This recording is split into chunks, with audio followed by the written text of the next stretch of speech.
Yeah, so my last video, I kind of got distracted. I was actually going to talk about something else, and then I went on to that whole thing about how, my pride, defending my pride, that I wasn't just part of all the deconstructors. And I guess in that, I actually kind of accepted the sort of dismissive evangelical perspective on it, because I'm like, I'm not like them, I'm unique. So what I really want to talk about, though, was that, again, discussion between between Alex O'Connor and the famous Rhett, and Apologia's video responding to responses of that. Like, Apologia loves to have, like, complicated things like that.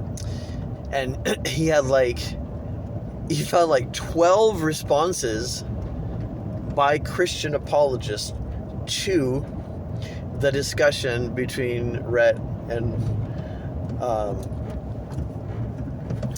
O'Connor, and so Alex O'Connor, and so it's this like really fast-paced back and forth, and it's just like, on the one hand, it fascinates me. It's an hour and a half long. I watched the whole thing, but on the other hand, it's just kind of depressing, just to see like these apologists who are just like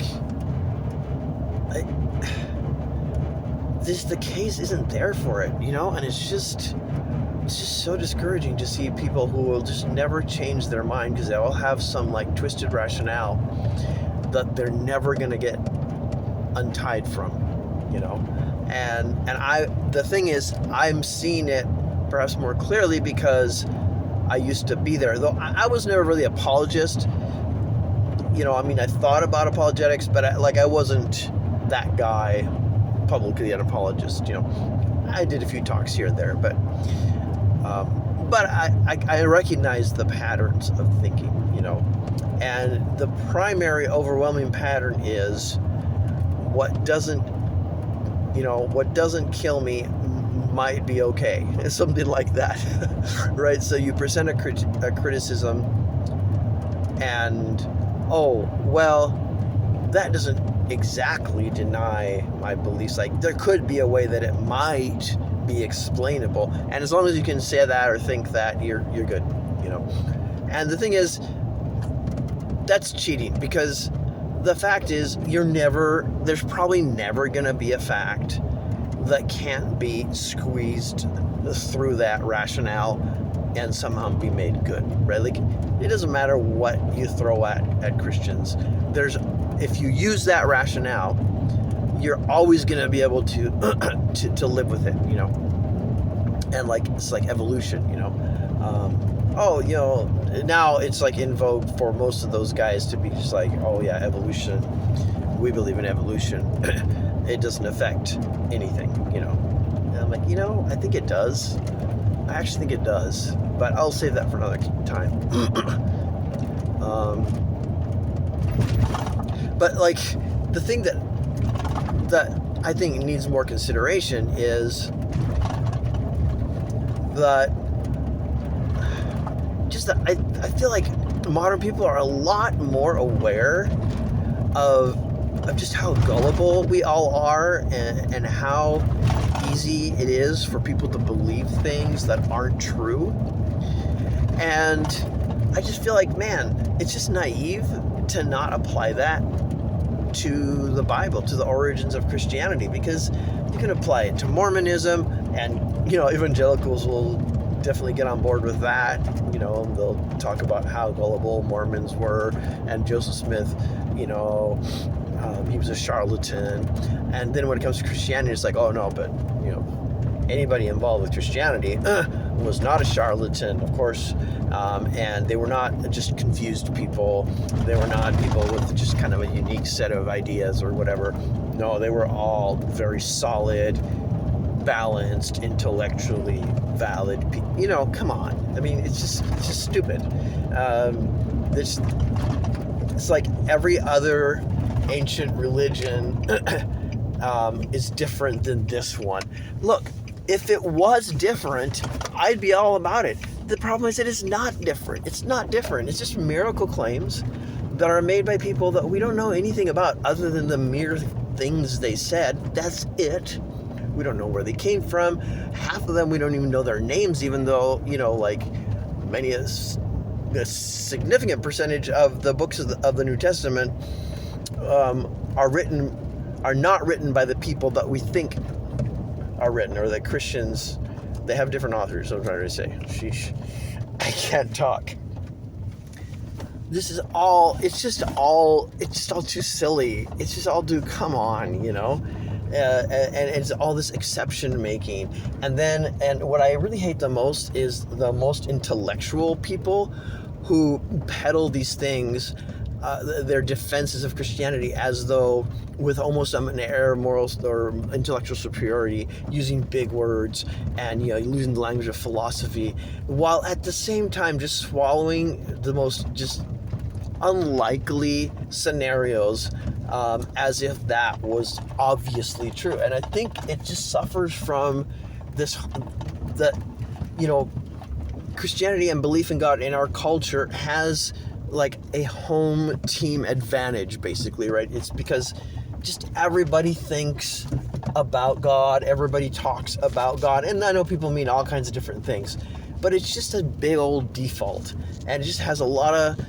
social acceptance, and it's just easy to think, yeah, that's probably true, and then all you need is a few reasons to bolster it.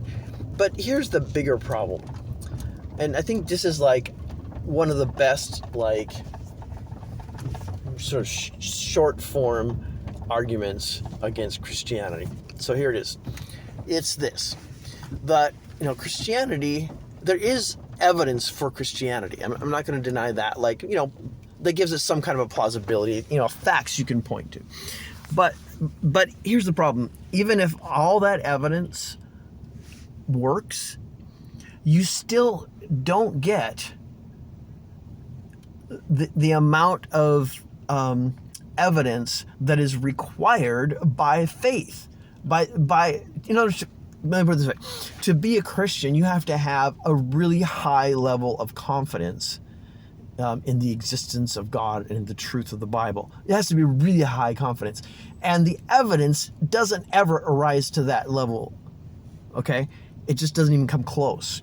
And so that's the key problem. And I feel like this isn't discussed enough. It's because then you get people like having these long theological, historical, philosophical discussions and blah, blah, blah. Yeah, maybe miracles can happen and all this.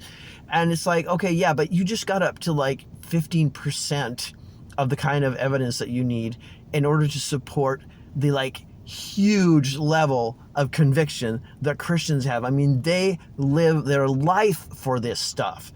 And if it's gonna, let me put it this way. Okay, what if somebody came knocking on your door and said, hey, I've got this piece of paper here, and it's a dream that I had, that and an angel spoke to me in a dream, and it said, and here's what it said, the angel, it said, go to Rob's house and ask him for $1,000. Tell him he has to give $1,000 every month to me.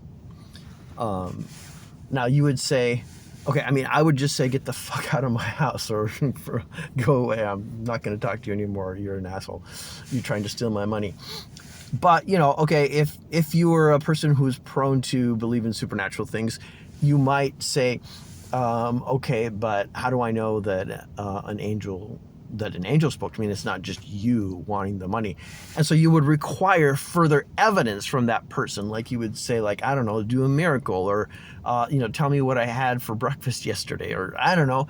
You would look for some kind of basis. You wouldn't just say, some guy came to my house and told me to give money because God said. You wouldn't give it to them, right? Why? Well, because you need evidence for it, right? Now, he did give you some evidence, but it's just not enough, right? And let's think about this. How is that different from what Christianity does, right? There's this stuff written in the book.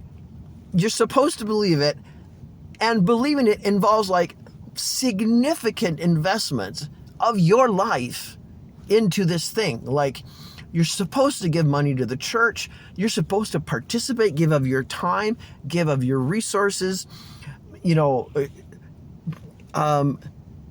follow a certain kind of lifestyle, do some things, do not other things, and in many cases, difficult moral strictures. What? That's a huge ask, a massive ask. And there just isn't enough evidence to support that kind of ask. They're just not there, right? So, but when you discuss the evidence with apologists, they don't present it that way. They're just playing this intellectual game, and they're like, well, actually there's good answers for those questions. It's not about good answers, dude. It's about, like, why should I dedicate my life to this? You got to have more than what it says in some book, and then all the feelings and all these subjective, words from God or whatever that go along with it. You need more. You just need more.